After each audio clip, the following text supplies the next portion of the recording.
Good evening, everybody. Welcome back to Talk Openly. I'm Jack, and I'm here with my excellent friend Daniel. Hi, Jack. It's so good to be on the line with you again. It's always excellent. I look forward to Tuesdays. They're also the middle of my week. They're kind of like my Wednesday, and being able to talk with Okay. you on my Wednesday night is just like such a great way to kind of go into the last of my week. So I love it. That's fantastic. It's not like the middle of my week, but it kind of feels like it. yeah, yeah. Yeah. Nice. Well, Yeah. yeah, How we're you gonna do? How are you? I'm good. Yeah. Apparently, I'm impatient to talk about our topic tonight. Let's get after it. Come on, let's just jump Just right in. Never mind jump all the in. pleasantries. Just Let's jump just get into in. patience. Yeah. Which is like all of the paramitas that we've been going over, just a really massive topic. Like we're only going to be just barely scratching the surface of our own experience with Right. patients. But I think it's going to be fun. There's a lot to work with here. Indeed, indeed. It's sort of a limitless pool to swim around in, that's for sure. Yeah. It's complex and like you said, we're barely scratch the surface. And that's speaking for myself anyway, with a very limited understanding uh, and very little experience. So, Yeah, full disclaimer there. totally. Yeah, no, I'm right there with you. Well, yeah, you were asking me before I tried to launch into patients how I'm doing. I'm good. Today was a hectic day. I woke up and it was already like I already felt stressed. But I had one of those meditations where I was like really trying to keep myself awake. I just kept reminding myself of, what Mama's been trying to, gently beat into my head, which is that, shamatha is just all about working with resistance. Whatever resistance shows up, like that's what I need to work with. And so this morning it was a lot of sleepiness. And so a friend of ours from Lions Roar, Dirk, one time encouraged me to, focus on what does it feel like to be dull? What does it feel like to feel sleepy? So I just was, kind of examining that and noticing how it shifted. So it was an interesting sit. But yeah, then I went and did the thing of like having one coffee with breakfast and then going and I bought a coffee. I bought like a, however many shot latte. And so then my like anxiety was just amplified enormously. So I don't know why I did that. I was just like a weird, like impulse and very impulsive decision. Well, it's like so many samsaric pleasures, right? Yeah, Like you're like, oh, a little bit seems like nice and pleasant and helpful. So right. maybe if I have more of it, then it'll yield even better results. And then you realize, like, no, none of it works that way. Like Right, right. there's no thing that works that way. There's this point of Yeah. diminishing returns. And with caffeine, that point, at least for sensitive folks, is pretty early on. Yeah, for sure. Yeah, and it was interesting to just kind of watch like how that substance as like yeah, all substances that I've used in the past um really kind of plays on some of my like, you know, most aggressive I guess mental challenges, right? So like what am I worried about when I'm getting that kind of like hyped up anxiety? I was thinking about how like I had kind of dropped the ball on something and that just whereas recently I've been really kind of calm about like taking accountability and being able to just be like, oh yeah, that's okay, I screwed up there, totally. I felt this kind of surge of like, oh, just like uh-oh energy inside of me. And it was just really interesting to watch that it was like, I wonder if I didn't have this substance inside of me, like coursing through me, would that experience have been like quite as intense? And ultimately it wasn't even really a big deal. So it was just kind of interesting to look at that.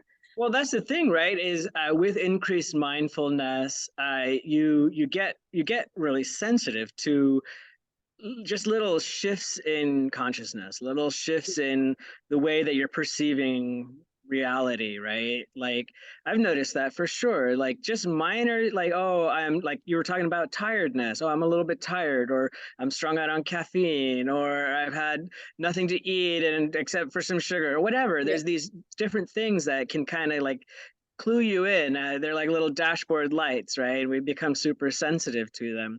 Uh, though I don't know about you, but my dashboard lights on my super fancy minivan, they're on, and I still just keep on driving. So I think Yeah. I think it's a little bit that way too in this case, right? Like the same kind of thing happens with me where I'm like, I know, like just like a nice cup of tea or maybe one cup of coffee will do me just fine. I know that, right?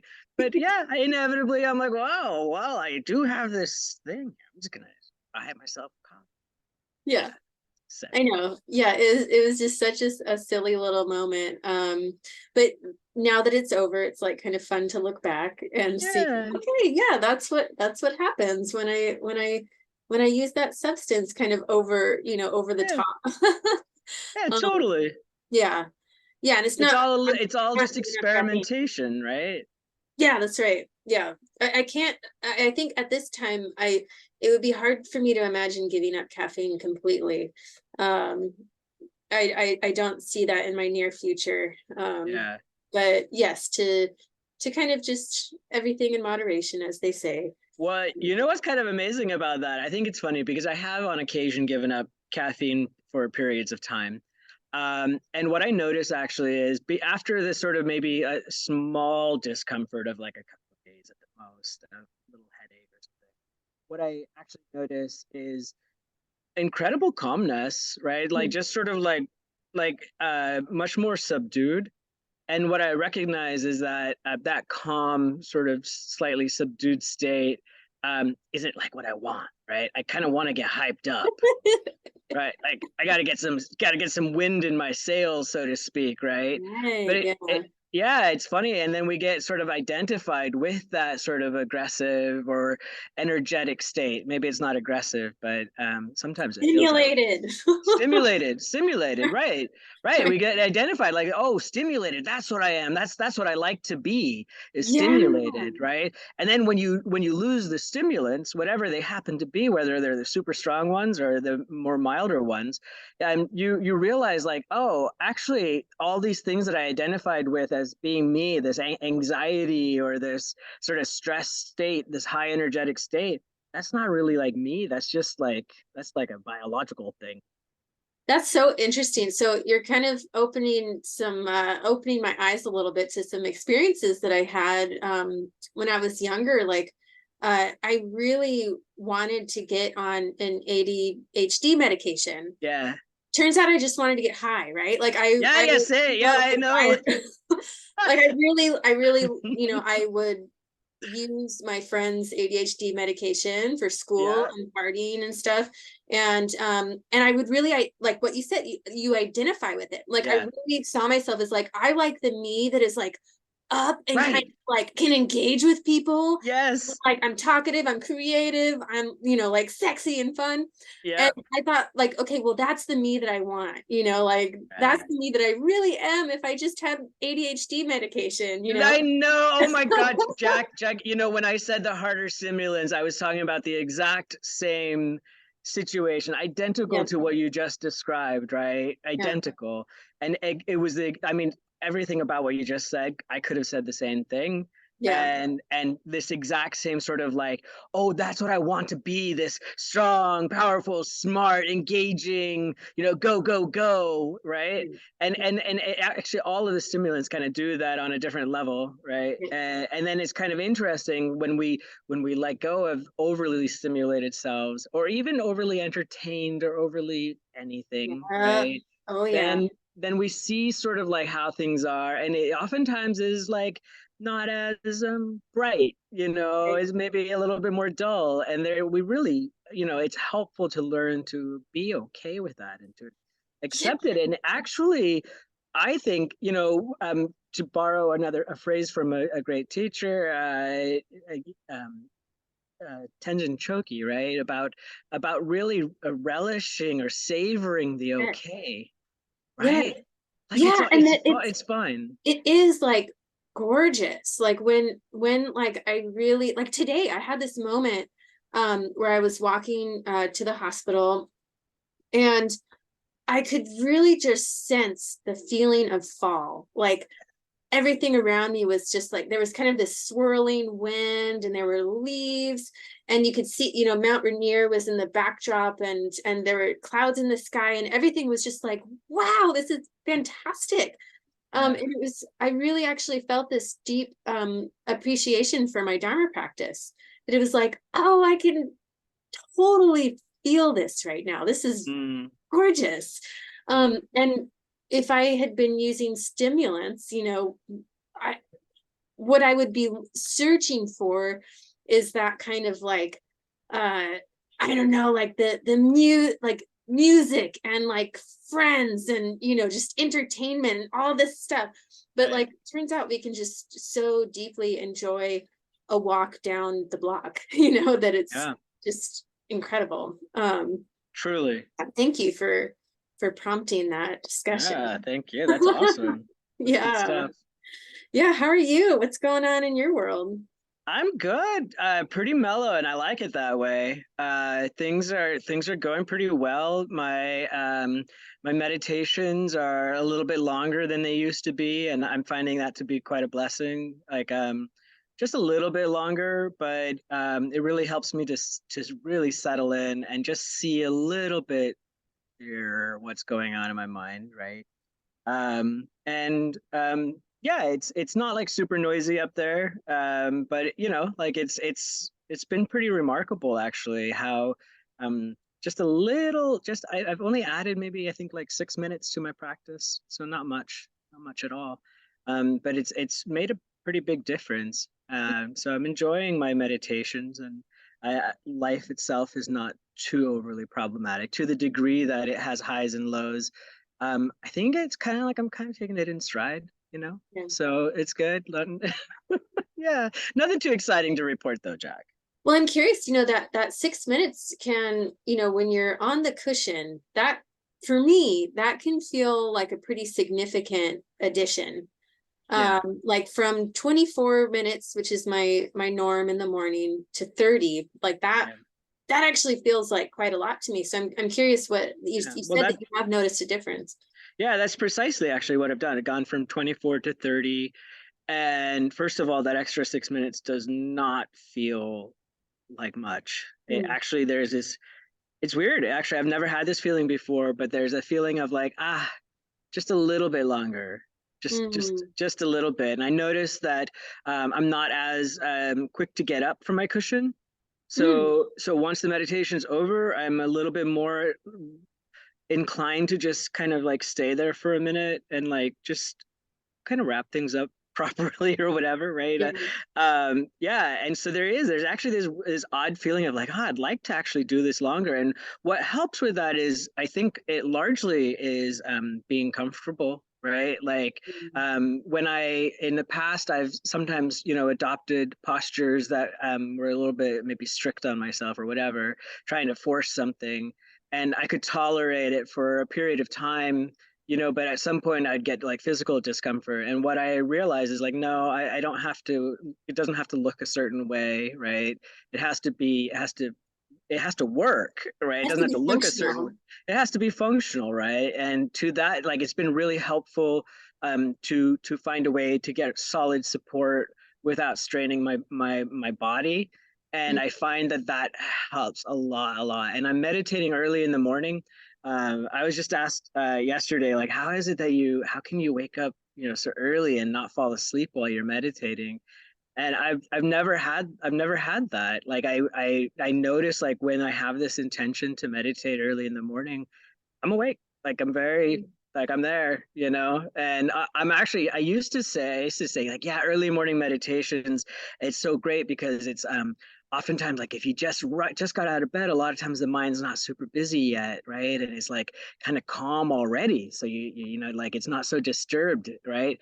Well, it's funny, I'm 'cause I'm not that way. I just want to say I'm wrong for the record. It's not, the mind is never a certain particular way all the time, Yeah. even early in the morning. Sometimes they're pretty raucous. You know, the Mhm. mind gets a little loud, like right off the bat, and starts going crazy with all kinds of planning and thinking about stuff, or, oh my gosh, all kinds of things. Yeah. So, yeah, I was wrong about that. It's not always calm.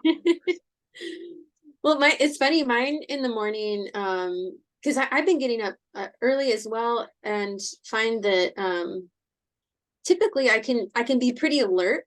But what I noticed too, what happens, because I start out with like some prostrations. I do some other kind of physical activities, and then I do the prayers, and then I do a little bit of reading. And I noticed by that time, like somehow my mind has somewhat slipped back into like feeling tired. It's like it's almost like I had the adrenaline to wake up, and now I'm kind of settling in. I'm in my cushion, I'm next to my little space heater, and I'm a little bit like kind of cozy. Yeah, And okay. it's almost like my brain, like I'll have these thoughts, in meditation, of course we have thoughts, but they're almost like the kind of like bizarre, like where you're kind of slipping into sleep thoughts, like where Sure. you Yeah, notice you're kind of about to fall dreamlike. asleep. Yeah, Like, yeah.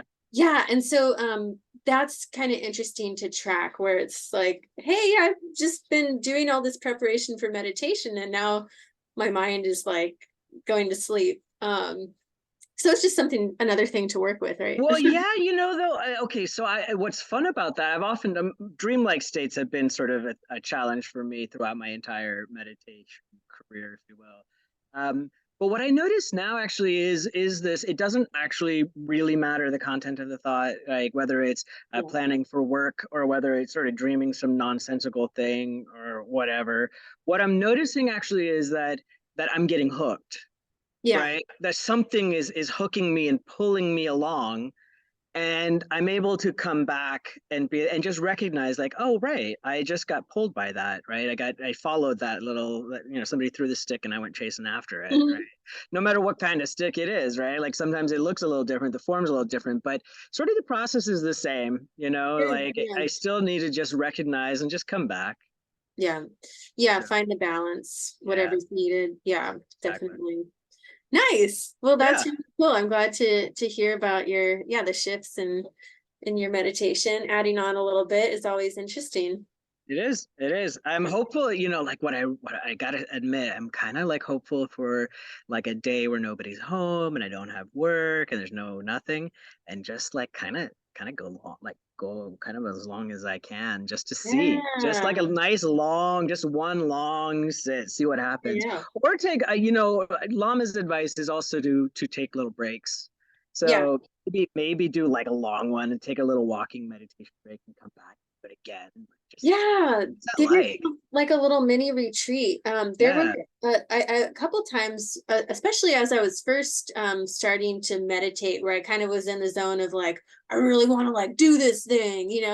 But I think it was actually a really good schedule. Like I would go somewhere peaceful, and I would do like an hour long sit, and then I would walk a little bit, and I'd come back and do like another hour, and then like walk, and then wow. like, do some reading. It was kind of crazy. Like I can't imagine doing that now. I think it was like a Yeah, beginner mind thing or something.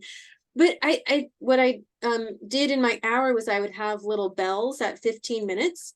And that was just like a nice, like, okay, mm, yeah, you're still doing it. right, You've got a little bit of a sense of time, so you don't have to like look, or feel like you have to look. right. So I think that was interesting. And talk with Lama. I don't know if he Sure. recommends that. He did say he appreciated that I did the 15-minute little time stamps. Yeah. So Um, Always good advice, Jack. Check with Llama. check with Llama, like you check with your doctor. Don't follow any medical advice unless you talk to your doctor. Yeah, Llama's the doctor. Llama's the spiritual doctor for That's sure. right. That's right. Oh man. Well, yeah, speaking of medicine, I think we should do a little bit of Dharma practice. Um, Dharma practice. yeah. All right. That's what we're here to do. Let's get into some Lojong. Let's do it. I'm going to share my screen. And for those who cannot see the screen, we're looking at the lionsroardharmacenter.org random Lojong slogan page, which I cannot recommend more highly. By the way, actually, you know what's really neat is the lionsroardharmacenter.org website also has a place where people can donate in case they feel They so sure do. inclined. Yeah. So, you know, two birds, one bush right there. Get some Lojong slogans and make a donation. I like two birds, one bush. That's so much sweeter. Oh, wait, no, wait, the two birds. Oh, right. Yeah. Okay. Thank you. Appreciate that. No, it's good. I'm It's trying to cool. be more peaceful, Jack. Yeah, absolutely. What my partner says is two birds, one seed. So feed Oh, two birds with one seed, which actually oh, no, okay. you want to give them two seeds. Anyway, But yeah, yeah, but they can share those seeds in the bush, in the one bush. there you go. Yeah. Well, let's check this out. So number 8, 3 objects, 3 poisons, 3 seeds of virtue. So I'm going to jump down to what Traleg Kyabgon writes. So he says, this slogan says that we can transform the objects and poisons into virtue. Instead of seeing virtue as something totally unconnected to vice, we can cultivate virtue from the soil of our negative tendencies by relating to the object of our emotions in a different way. That is Dharma practice right there. Yes, yes. That's And what we're talking about. That's the transformation. yeah, there I wanted to see, was there a little bit more up there? There's Yeah, quite a here we go. lot Oh, to yeah, look at that. There we go. yeah, so to most of us, there are 3 types of people and objects: those we like, those we don't like, and those we're indifferent to, or some variation of the 3. So those are the 3 objects. And the 3 poisons are ignorance, attachment, aversion. And the 3 virtues are the opposites of the 3 poisons. So that's prajna, wisdom, dana, generosity, and metta, loving kindness. Ooh. Yeah, I love this. I absolutely love it. And what we're talking about tonight is how to transform the poison of aversion or hatred and anger and hostility. That's right. Into the virtue of loving kindness or non-hatred, Yeah, using patience. So how cool is that? it This is is. good stuff. It's similar to we've talked about before, the peacock eating the poison, right, and turning it into into its colorful feathers and its Yeah. sustenance. Yeah, like how can we transform confusion and desire and hatred? How, those things that can, like you said earlier, when we get tugged, maybe by a thought or whatever, of course our emotions are very much can get a grip on us. So, instead kind of noticing it as an experience rather than reality can really be incredible. And I certainly have not mastered it, but when I have noticed it, I've been able to just kind of like, wow, can I experience the rush of anger Yeah. and just feel it kind of flood my body and kind of take over my mind for a moment and just recognize that that experience without acting on it. It's just a whole different beast. And I end up, not harming myself or others by taking a pause. So yeah, that I don't know if that's necessarily transforming it, but it certainly is taking a look at it without, engaging or, reacting to it. Yeah, Yeah. yeah, Absolutely. Well, it's a process, isn't it? The Yeah, sure. transformation. I don't think that it's just like in and out, right? You can't just flip the switch. Be No. nice if we could, but I think that we're going to have to do a little bit of work and a little bit of processing in order to engage in this transformation. But thank goodness that there's a well-defined process for doing it. We don't have to reinvent Right. them. And that's another thing that I love about this slogan is, it just highlights how incredible our lineage masters Yeah. are. It is, they were able to break these things down into these, you know, kind of like bite-sized but so potent teachings for us. Yeah. Like I can remember these things, and it's a system. So where it's not when I the world is bewildering at times and our emotions are are bewildering, and so like to have this kind of structure is just so, I mean, it helps me feel so centered, right? To know that Right. I don't have to do this alone. There's incredibly wise and kind people who want me to succeed, and they've written down the ways to Right. help me succeed. So Right. I just In many really, different ways. If you don't get it this way, you'll get it this other way. right, Right. how compassionate, I like know, right? just the vast ways that that the Dharma has been taught by our various teachers. Like it's just incredible that that they do this for us, Yeah, I'm glad you brought that up. The idea, the concept of having some gratitude for these teachings, right? It's Yeah. because I was thinking, like, I was like, yeah, it's hopeful. It's so hopeful, right? Like it's something that certainly in the past, before I came to Buddhism, I the idea that these terrible feelings and sort of behavioral patterns, reactive patterns, and all of that they felt so solid and real, and like they were always going to be there, and there was no hope at all, right? Like there was this sort of certainty of it always going to be like I'm always going to be this angry and this irritable and this restless and this dumb, Yeah, totally. right? But no, actually there is hope. There's good news here that there is impermanence and things can change. Right. There's Right. liberation. We do not have to be enslaved to this. And that's, yes, it is hopeful. Um, and I think this is a good segue into our topic for tonight because, you were mentioning like it's going to take a while, right? For most of us to get this stuff, to really understand and be able to live it. And so, there's different types of practitioners and levels of practitioners, and some of them are the very rare handful can like immediately with like teachings from their teacher can attain enlightenment and all the realizations of the path, thus the immediate practitioner.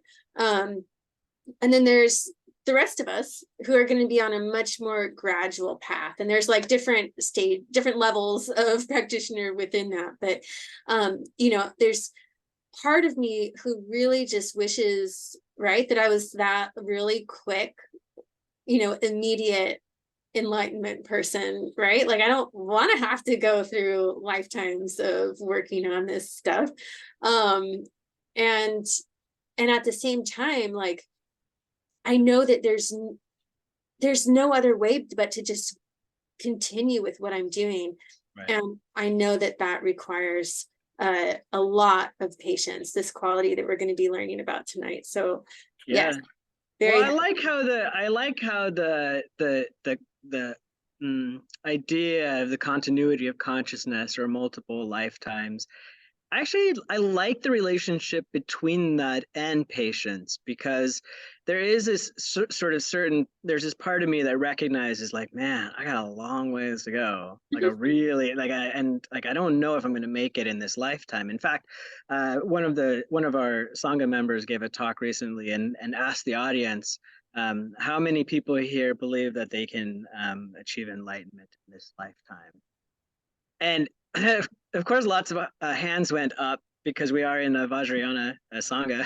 Yeah, yeah. I did not raise my hand. Uh, I did not, because I really was just checking with myself, and I was Yeah. like, oof, no, man, it'd be nice. It's like, that's great. Like you, like, I'd love to sort of snap my fingers and just all of a sudden, but I recognize it's going to be a while. And I like the idea. I like the effect anyway of contemplating sort of time on a grander scale than just my own individual life. And I like how that affects my sort of my, like, I'm like, oh, right, I can actually keep going. I can like save the game, so to speak, Yeah. play again, right? Yeah. And keep, hopefully if I play my cards right, I'll be able to continue to practice dharma. Yeah, and really relying on the spiritual master to pull us through as we're learning. Um Mm-hmm. yeah, and it's interesting as I was doing a little bit of studying for this tonight.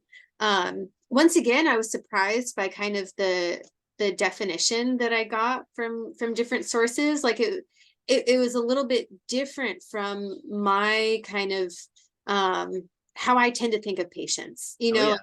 Patience for me is kind of like, okay, I can put off doing the thing that I'm wanting to do. That feels like patience. And I certainly think that there's a lot of that in the Dharma. But what, the general sense that I got with it's more so the ability to not be perturbed by anything. That was a definition that I saw. The ability to what you're actually putting off is your reaction to Yeah. something that is normally very activating. Yes. Right. So that was interesting to see that And in it's not passive. That's the other aspect of patience, at least in my worldview. Patience is sort of, it's kind of passive. Mhm. But what we're talking about does not really involve any passivity at all. In fact, it's very active. It's very engaged. It's incredible. You have to be aware, Yeah, right? for Yeah. sure. Yeah, and as this kind of like development of perfections, I think this like ability to put off reacting as it becomes more perfect, right, like more aligned with like how a Buddha would actually be patient, is Yeah. that it actually it just becomes natural to not feel like you need to respond, because they're like everything that's tied to wanting to react or respond is um is tied to the self. As I've been Oh, doing a little bit of reflecting, it's like, okay, what makes me impatient, what right. makes me feel that urge to be like, oh wait a minute, no, like and it all comes back to me defending the self, or Oh my God. right, like, Yes. or in Right. some way trying to assert myself because I feel like Yeah. I need to get in there and let people know what's going on. Right. Yeah. Okay. So that was something that I had not connected the dots with regard to patience at all until just today. Like what you said. Okay, I gotta riff off of this for a little bit. Yeah, please. So I was listening to a Dharma talk by Reverend Shiko from Shasta Abbey. Okay, and it just, like, it was exactly what you just said, right? And it just clicked. She was reading something. I wish I knew who the author was or what book she was reading from, but I'm gonna, if you don't mind, I'm gonna read it what she said, No. because it's exactly, it felt like one of those mic drop moments, you know, like Yeah, where it was, she's like, oh, nothing, say no more, right? It was this yeah. aha moment. Okay, so she was reading, she says, each of us will understand patience in our own way. This is because none of us needs to be patient, except insofar as we have a false sense of self that feels the need to endure something it doesn't like. Bodhisattvas have no need of patience. Yeah. Adva- Advanced practitioners enjoy insults because they provide an excellent chance to learn and improve. Some people want to fight when they are insulted. Others want to cry. Others want to justify themselves. The responses are many. The cause is but one. The illusion of self has been stimulated to defend itself against a well-aimed attack. And the cure is to understand that there's nothing to be attacked. There is nothing to be attacked, and there is no attack. Both of them are empty. You cannot feel insulted unless you are deluded. All anger is an illusion. To understand this is to understand the highest form of patience. At its highest level, patience is just another word for wisdom. Mm-hmm. Oh, right. Oh, wow. That's Oh, right. great. Oh, the patience isn't even needed except for the fact that you're deluded. Right, Oh, right, oh, like I had not, like, it really was this sort of aha. I was like, oh, I did not get that part. And right. Well, I think that is what all of the six paramitas are moving towards, right? That like right, actually an enlightened being doesn't need any of these things because an enlightened being is not deluded. Like there's no need for patience or generosity or ethical discipline because that's just natural. That's just what happens. That's how you're going to engage with the world right. and other beings. So yeah, wow, there's some good stuff in there. Yeah, I uh, loved it. It really, it like shook me. I listened to it a few times. And I was like, right, wow, okay. yeah, yeah, and just how that devil of the self just really like lies to us and is Yeah. so good at it, like I really have um I have this little beast. I just like this little beast inside me that comes out when I feel like someone is maybe misunderstanding me, where it's like or they're kind of misquoting me. That's something that really Mm, bothers me, like at work, if I feel like someone's kind of misquoting like how I'm working with a patient, or whatever else it might be. I feel yeah. this really strong need to be like, oh wait a minute, no. Like that's not what I'm doing, right? And in some ways that might be like technically I should do that and share like here's how I'm working with this patient, but there's something else there. It's not like, you know, I think, I can imagine Lama in his kind of clinical work doing the same thing, being like, actually, here's what I'm doing. But it wouldn't be coming from a place of like, I don't want you to think that way about me, It like would just be correction. it would just be correction. Yeah. Yeah. Right. 100%.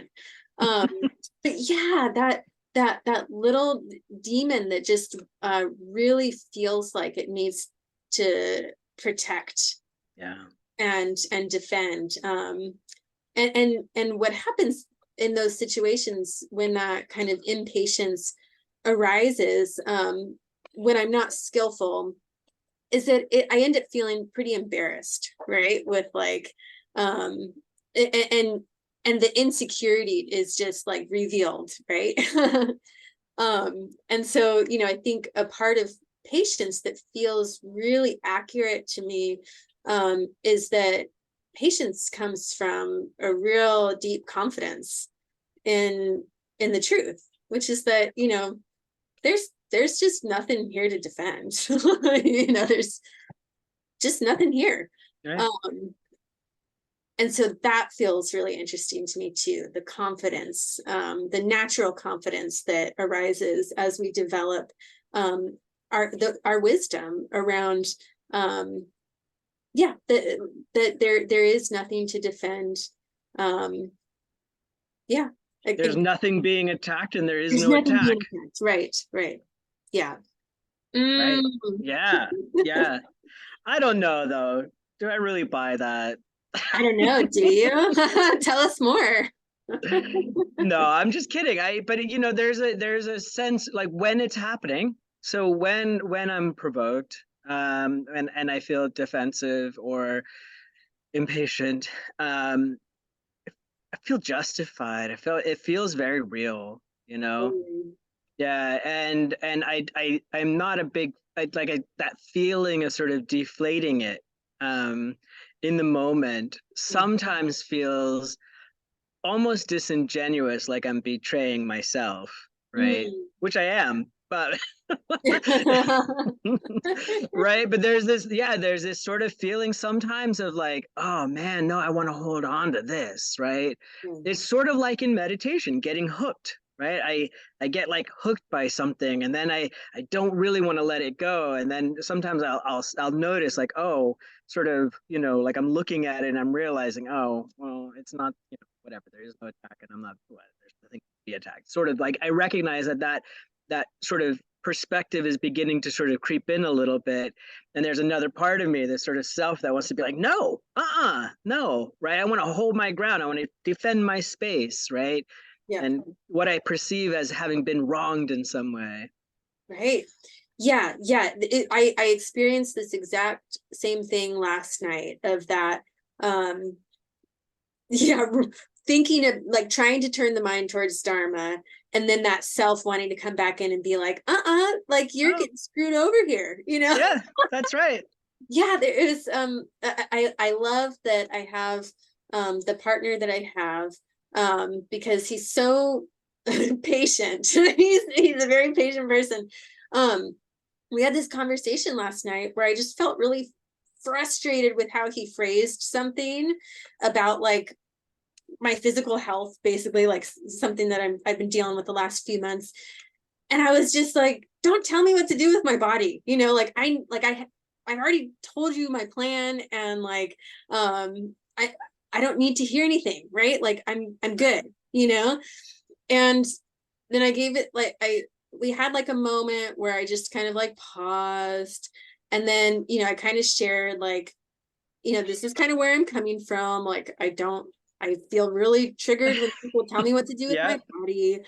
And we just kind of left it at that, right? And then I went and like was doing a workout, and pretty much the whole time I was just thinking like, yeah, how can I explain why this happens? Like why does this feel so like intense to me? Because I feel like I really got to get it across to him why this is such a strong reaction for me.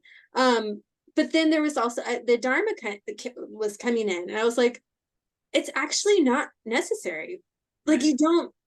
you don't need to prove anything. Like you don't need to like explain the points about gender and patriarchy. Like like it's just like stop. Yeah, you Like do. I mean that's what I felt was like that's what was coming in so strong that it was like, Jeff, this is about gender. This is about the patriarchy. And but I think that that while those things like those are historical truths, right? They're also things that my ego can latch onto and Yeah, say, I can use that to reinforce the self. And I don't need to do that. I right. don't need to do that. And we didn't have any more conversation about it. And so Yeah. I feel better about that actually. It's kind of interesting though. I think that what you're pointing to is something that I find kind of cool, which is that there what that dropping it, letting it go, was again not a passive experience. No. You actually had to engage with yourself and your thoughts, and what was going on in your mind, your emotional state, all this stuff. You had to think about the patriarchy, you had to think about gender, and that actually sort of points to the fact that it's actually by like sort of trying to understand the whole situation, right? Seeing it way bigger and not such a narrow scope, right? Like you actually have to sort of back out, and then you see it within context, including from within this from like a Dharma lens, right? And you see this like additional context, you get this greater perspective, and as a result, as a natural result of that greater understanding, that greater perspective, you can kind of breathe out, let it go, Yeah. right? But you can't just breathe out and let it go, right? Yeah. You can't just like push it away. That's aversion, right? That's not Yeah. going to help anything, right? So you actually have to turn around and face those demons and look at them. Ah, that's Yeah, such a great point. Yeah, that letting go is not passive. It's in fact extremely difficult. that's right. At least right now, while Yeah. I'm, not a a bodhisattva. Um, Yeah, because yeah. so much of it has to. So what we're talking about is like in these situations, so much of it, your partner loves you, right? Is not trying to harm you in any way, shape, or form, right? The one thing that's been bothering me lately, there are these street racers in the neighborhood that like to spin donuts and go drive really fast in residential neighborhoods or whatever, and this, for whatever reason, provokes a great amount of anger, hostility, aggressive thoughts on my end, right? It's not personal. They don't even know that I exist, Yeah. Yeah. right? Like, it has no, like, and my anger, my frustration, am I imagining all kinds of things that are happening to them, whatever? Yeah. None of that is doing anything but ruining my peace and Oh happiness, my gosh. right? Like, Yes. literally. And so, like, they're like, so in order, like, that whole process of backing out, getting context is really depersonalizing it. It's not about this little me. That's what happens, right? It's so sharp, it's so focused, it's so intensely me. And then by backing up, by using these methods, by actually doing our training, apply, being, practicing, can back up a little bit and see, like, oh, right, it's not me, it's not them, it just Yeah. is how it is, right? Right. Yeah. Yeah. That was I was reading a little bit of Shanti Deva in preparation, right? Because Yeah, he has, I think it's all of chapter 6, right? Is about anger and patience. there's two Um, chapters, right? Isn't it one anger and another one patience? I you might thought. be right. Yeah, you might be right. Totally. But basically he writes a lot about this topic.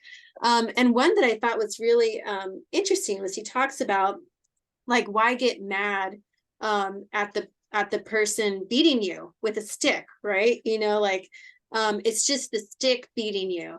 And then what that kind of like uh draws to is that also it's not the person beating you, it's like the causes and conditions controlling Right. the person that's beating you as well. So you can like see all these different levels and see how like wow, okay, how interdependent all of this is, this dependent arising, where it's like, you know, sure, it might be that there is some influence of like the history and generations of like of male domination that influences that conversation that we had, right?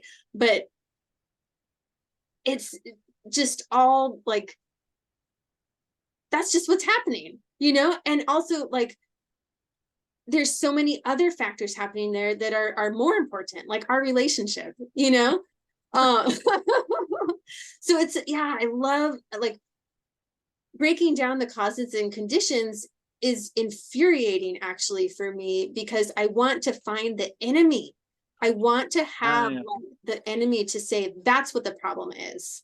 And turns out it's like, well, as we look, we kind of, it's just the infinite regress thing that uh, our friend Connor was talking about on Sunday, Right. where we can't find it. We keep looking, and there's a cause for that, and a cause for that, and a cause for that, and we'll never get down to it. In fact, if we could lay blame on one thing, it's like our ignorance. Yeah. Um, Right. but yeah, there is no enemy, Well, right? Except for interestingly, ourselves. no, there is no enemy. Is the ultimate sort of aspect of it. Although I did write down a quote by the Dalai Lama that I enjoy, which Mm, is, "The enemy is the necessary condition for practicing patience." mm, And there you'll read this again and again and again from the various teachers. This notion of like, yeah, the ones who teach us patience, they are our greatest teachers. They are doing us the greatest service we could ever imagine, right? And that's sort of a tough, bitter pill to swallow because it's not just, I mean, yeah, okay, everyone, some people through their suffering can teach us compassion and all. Yes, yes, okay. There's all kinds of teachers teaching all kinds of things, right? If we're open to it. But that this one particular thing, this that anger, because it is so incredibly destructive, it's actually the worst, right? The of all the disturbing emotions, right? Like, mhm. anger is the most destructive, and therefore those who come and teach us patience are our greatest allies. And Whew, that's a tough one, right? Yeah. Like I don't really like I don't like that truth. Yeah, But it's, I don't like that one either. Yeah, it's one that I've been grappling with for a while, and actually reflected on recently that I don't think I would have gone into the temple if it weren't for my worst enemies. oh, Like I oh, talk about that. yeah, I won't get into too much detail, but I yeah, at the time that I went into the temple, I was really, really struggling um with some severe anger, like even homicidal rage um against some people who had done some very harmful things. And I just knew that I needed something to bring me some peace. That's what I wanted, was if I don't find some peace of mind, like I'm going to go crazy. And it really disturbed me recently to think, I don't know if I would have gone into the temple if I didn't have Yeah, these so-called enemies, yeah. right? And when I look at their causes and conditions and think about, um what causes people to do harm, like what influences people to do harm, it's the very same things that have caused me to do harm. Yeah. That all the different kinds of harms, there's so many. And so yes, to recognize that, like, I can't hate people, you know it's the exact same, That's how ignorant. you got there, It's, right? yeah, That's what caused it in the first place. You were harmed because of somebody's hatred or anger, right? And then your own hatred or anger is just going to perpetuate that. yeah, Yeah. yeah, for sure. Yeah, and it's interesting, like maybe, yeah, the patriarchy, because this is also, this experience is related to kind of patriarchal stuff. This is a thread for me. This is like something that I get to work with, right? Yeah. Is like, oh gosh, like how do I get to learn how to yeah, how to work with and understand men, right? Like that's really important. And yeah, how can we all liberate ourselves um from these harms that we do to one another? uh I want us all to be free, so that we can stop harming one another. um but yeah, that takes some forbearance, like, okay, I'm not going to react, because that's just going to keep that ball rolling, in that destructive karma. Right. But, Right. yeah, I think, you alluded to this at the outset, which is that the topic of patience it's deep, right? Especially as we're talking about it as one of the paramitas. And mostly the kind of patience I feel like that we've talked about is related to harm, right? Not being bothered by harm. And I had noted actually this Shantideva, he talks like he talks a lot about anger and patience, right? And he broke it down into like three types of patience. yeah, One is the one that we've mostly been talking about, right? People harming us or harming others, right? And having this habitual angry reactivity.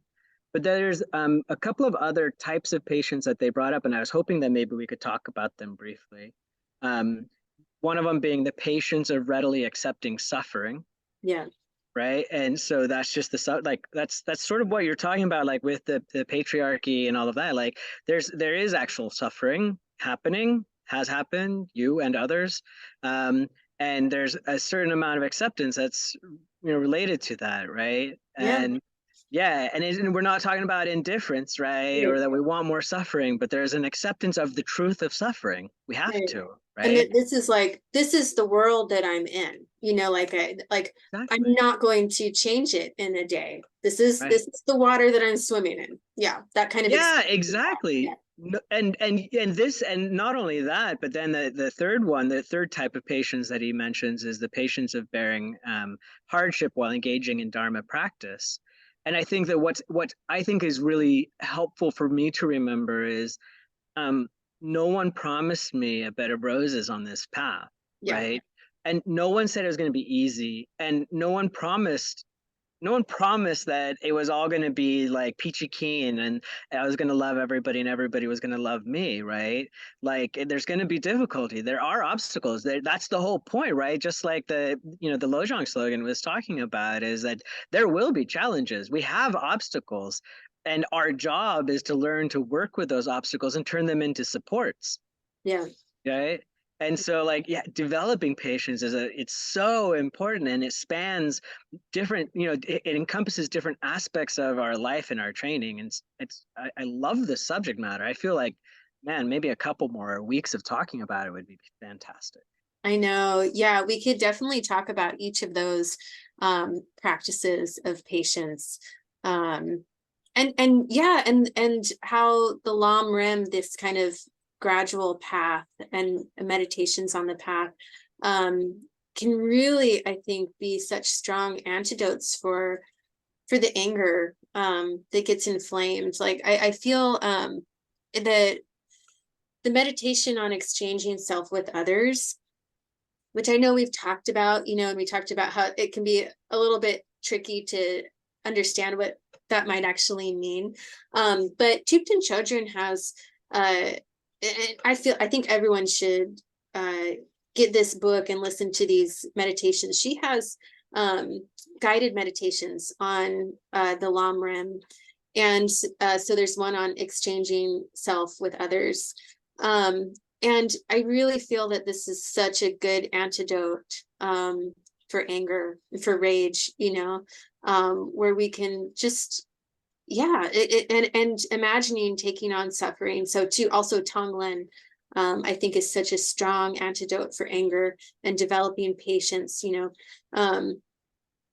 and I'm sure that you can vouch for this too. I feel this slow, it's like, it feels somewhat glacial, but these slow shifts in my relations with others where I can just feel this kind of like, oh yeah, I don't need to react to that. There's no need. Yeah, well, both. You know? Yeah, both that what you just said, which is there is actually a change, but also an awareness of where there still is, room for Yeah, more change. Because like it's sometimes like I have kind of like you were talking about with your partner, these moments where I am reactive, yeah. right? Oh, for And sure. and Yeah. and I do get hooked. And just like my meditation, it's really important to see that that's what's happened and to come back, Yeah. right? And recognize and be like, and just like you do that hard work of understanding, seeing it for what it is, right? Yeah. Bring that into your meditation, and then you're like, oh, whew, wow, I can't believe that happened. But that's how the glacier sort of moves, right? Yeah. Over a long period of time. Yeah. For I sure. was thinking about it. I think what I'm going to do is the next time that I hear somebody doing donuts out of in the intersection, what I'm going to remember, and I'm really hopeful that this will be true, but the next time they're out there spinning or racing down the street or whatever, instead of thinking about, the spike strips that'll blow up their tires or the cops arresting them or any of that, I'm going to just be like, that is the voice of the Buddha right there, Yes. right? And I'm gonna use it just like one of those bells, and I'm gonna use it, be like, come back. Like I'm not being attacked. They're not attacking me. There's nothing it's all right. It's Yeah, for okay. sure. Yeah. Well, and maybe what I can do, every time I'm like annoyed by a man, any man, I can remind myself, there is that there is a Buddha inside that person. That person has Buddha nature, and it's covered up right now, just like mine is, just like me. And all of us want to be happy. All of us want to be free. Speaking on behalf as a representative of men everywhere, Jack, I want to thank you for seeing the Buddha nature in us. I appreciate that. Oh, Daniel. We need that. We need it. It's the only way that we're going to dismantle the patriarchy. That's right. And it is. It is. Thank you. Yes. That Yes. is And absolutely. now we're gonna usher in the age of Aquarius, right? The age of Aquarius, the age of the Buddha. That's what we want, right? Or Vajrayogini. Oh, let's do it. Some Yeah. Vajrayogini and some Tara, Yeah. right? And Yeah, no matter what gender you are, we all have Tara and Vajrayogini energy. absolutely. Yeah, let's bring it out. Thanks for reminding me of that, Jack. I appreciate that. Absolutely. Daniel, thank you so much. Mm. I have to say, like, something got kind of shook up within me talking about some of that stuff, but in a really good way. Like you said, this path is not easy, but it's beautiful, and gosh, the rewards are just so vast, aren't they? It's doable, and you're doing it. So keep up the good work. I'll follow in your footsteps. Oh, We're Daniel. next to you. Right next to you. All together, yes. Yes, well, all together. Right. Okay, friends, thanks All so right. much. Thank you. I Bye, look forward to everybody. next week. If you Happy celebrate Thanksgiving and all Thanksgiving. that. Yes. Yeah. Okay, Bye. take care. Bye.